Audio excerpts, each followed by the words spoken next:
El Señor esté con vosotros. Lectura del Santo Evangelio según San Lucas.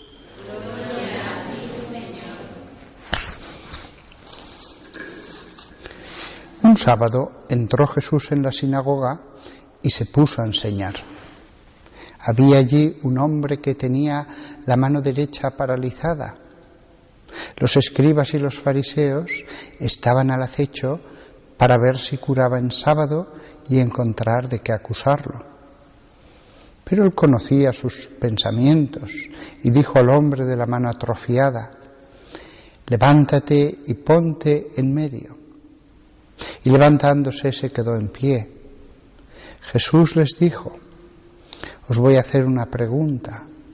¿Qué está permitido en sábado? ¿Hacer el bien o el mal? ¿Salvar una vida o destruirla?». Y echando en torno una mirada a todos, le dijo: «Extiende tu mano». Él lo hizo y su mano quedó restablecida. Pero ellos, ciegos por la cólera, discutían qué había que hacer con Jesús.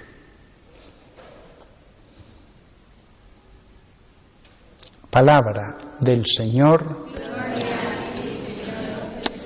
Nostra delicta.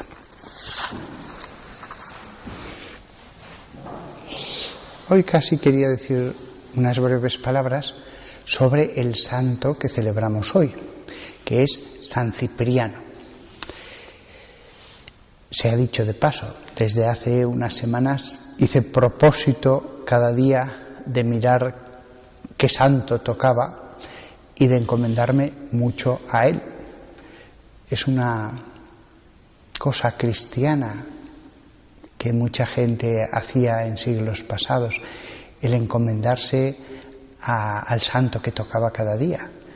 Es un modo de pedirles: por favor, ayudadnos, lo mismo que en tantos pasajes del Evangelio, gracias a otros que le piden a Jesús, se consigue curación, liberación, etc. La intercesión está enseñada en muchos pasajes del Evangelio. Pedir a los santos. Y además cada día hay varios, con lo cual pues puedo escoger el que más me gusta, y en caso de duda, pues el que aparece el primero de ellos. Yo, leyendo cuestiones de historia hace tiempo, me di cuenta la veneración que tenían por San Cipriano, obispo de Cartago, en el siglo III. Después lo he comprendido. Este hombre, que era retórico antes de hacerse cristiano, era un hombre con una gran cultura. En cuanto se convirtió, no tardaron mucho en aclamarlo como obispo. Los obispos en esa época no cambiaban. Si te hacían obispo de Hipona, como fue el caso de San Agustín, te quedabas en Hipona para siempre. Si te hacían de Alejandría, te quedabas en Alejandría. Y si eras de Cartago, en Cartago. Por supuesto que en lugares como Alejandría había tantos presbíteros y una gran escuela de teología, de manera que en esas grandes ciudades patriarcales había muy buenos presbíteros entre los que escoger un sucesor al obispo. Todos se conocían y normalmente se escogía personas de gran calidad espiritual y sabiduría. Ese fue el caso de Cipriano. Cipriano, por su personalidad y cultura, enseguida fue una luz para los obispos que tenía alrededor. Quedaba mucho todavía para que apareciera un San Agustín. Entonces, en esa parte de África, centro, hasta la zona occidental, Cipriano fue alguien que organizó, que dio muy buen consejo, ya no a los fieles, sino a los mismos obispos. Gracias a él tenemos un escrito acerca del primado de Pedro. Y estamos hablando del siglo III, cuando todavía estaban las persecuciones y él mismo sufrió las persecuciones. Pero hubo un asunto que, por muy espiritual y hombre de oración que fuera él, y sabio, hubo un asunto en el que se equivocó, cosa que no hay que juzgarle con dureza. Ahora tenemos los dogmas que han ido forjándose a lo largo de los siglos con concilios, tenemos los tratados de teología. En ese momento eran los primeros.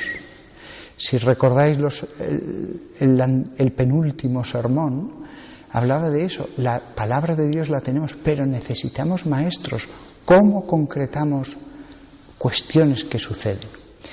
Y surgió una cuestión en la época de Cipriano, en el norte de África y otros lugares, en la que él se equivocó. La cuestión era, los lapsi, los que habían caído,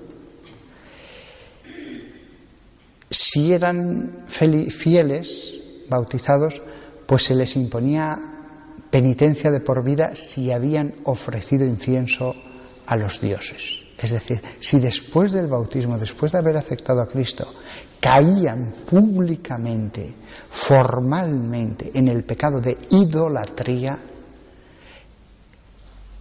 se les admitía en la Iglesia, pero no podían comulgar ni nada, ni participar en la liturgia como miembros activos, hasta el final de su vida, en que se les daba el perdón en nombre de Dios y podían ya entrar totalmente limpios en el cielo.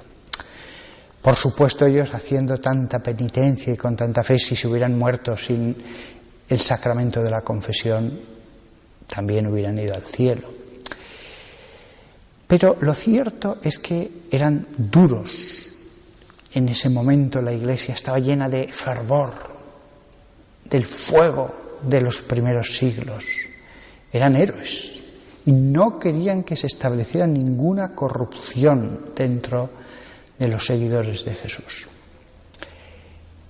Y se planteó la cuestión, ¿pero qué sucede si el que ha caído ofreciendo incienso o recibiendo un libellum, un escrito de que ha ofrecido el incienso, aunque no lo haya hecho, qué pasa si es sacerdote u obispo?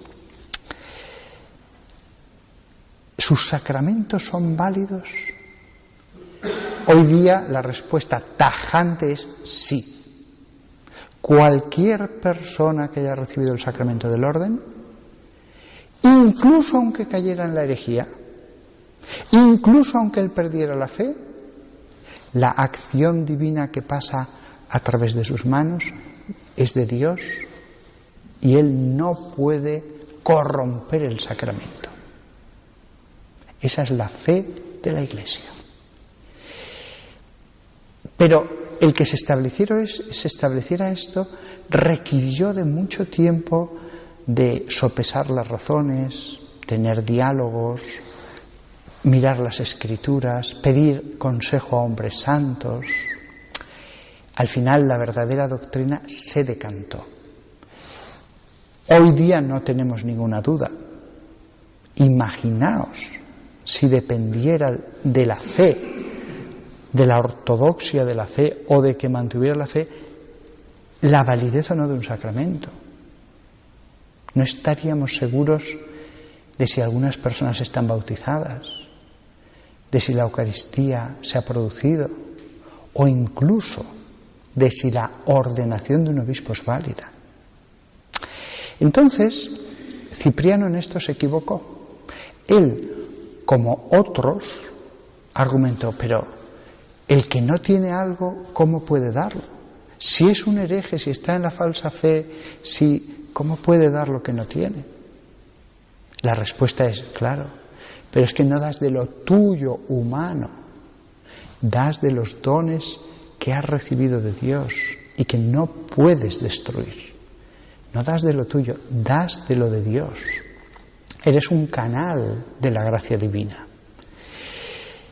En ese momento, insisto, no hay que ser duros con ellos, y él se equivocó. Y incluso resistió al Papa Esteban, él que había escrito tan formidables páginas acerca del primado de Pedro. Cuando llegó el momento, pues le resistió. Lo que sucedió fue que en ese proceso de correspondencia, de hablar, de ver cómo se solucionaba el problema, tomaron preso al obispo Cipriano y al Papa, y los dos murieron, mártires en la fe en Jesús. Con lo cual, antes de que el asunto se decantara en cualquier lado, lo que está claro es que Cipriano murió en la fe del Evangelio, aunque en ese punto se equivocara. Ni el Papa llegó a excomulgarlo, pero la cosa se iba poniendo más tirante, ni Cipriano le resistió de manera que estuviera ya fuera de la Iglesia. Pero la historia esta es muy interesante, porque veneramos a este hombre por todas las virtudes que tuvo, por su sabiduría, y que en el seguimiento de Jesús entregó su vida. Sin embargo, incluso San Cipriano, uno de los grandes faros del norte de África, incluso él se equivocó. Y hoy día, visto con la luz de los siglos, lo que en ese momento les parecía imposible, hoy día decimos, pero no te das cuenta de que la solución era muy fácil. Esto nos debe dar luz para la época actual. Puede haber personas de una espiritualidad tremenda y no son perfectas en todo. Puede uno haber predicado sobre algo y justo en el futuro caer en eso. Pero todo se le perdonará si él está de buena fe, si él muere espiritualmente. Cipriano lo hizo físicamente por Cristo. Y la última enseñanza, y con esto acabo. Lo que hoy día, incluso a un teólogo, le puede parecer que no hay forma de solucionarlo, no voy a decir 5 siglos después, 3 generaciones después, se ve que todo era solucionable. Con lo cual, siempre hay que someterse al coro que forma la Iglesia. Esta es la gran enseñanza que nos dan no los escritos de Cipriano, sino su vida. Entender que cuando nos parezca que algo es insalvable, que algo es imposible, nos sometamos al primado de Pedro. Porque cuánto más le hubiera valido a Cipriano hacer eso. Que San Cipriano, del cual la Iglesia nos dice que está en el cielo, interceda por todos nosotros para que amemos la teología, pero la amemos con humildad y obediencia.